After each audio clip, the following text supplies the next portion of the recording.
We are calling for your support in demanding that Michigan Senators Gary Peters and Debbie Stabenow call for an immediate and permanent ceasefire in Gaza, the West Bank, and Lebanon. Simply put, we need to tell our lawmakers that without their commitment to peace, they cannot count on our votes. Let me explain.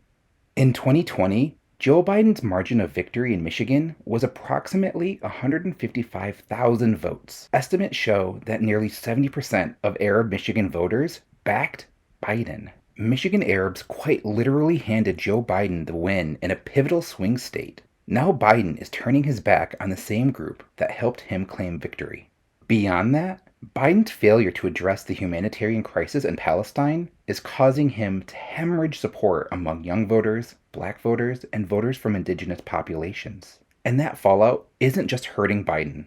According to the Washington Post, members of Alyssa Slotkin's senatorial campaign are worried that contempt for Biden might keep her from replacing retiring Senator Debbie Stabenow this November. As of the writing of the script, neither state senator has publicly addressed the crisis in Gaza in any type of meaningful way. This is all while the two of them have collectively taken over $1.4 million from a pro-Netanyahu foreign interest group. That is why we're asking for your support today to help demand action from our lawmakers. And these types of calls aren't just coming from voters. Recently, more U.S. lawmakers have begun to speak out about the atrocities being committed with Biden's silent approval.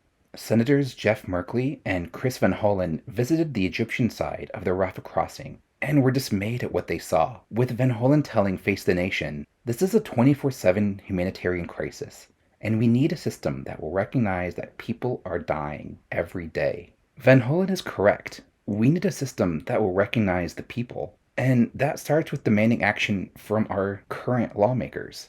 Let us all, together, regardless of our differences, remind our lawmakers who they work for. Simply put, no peace, no vote.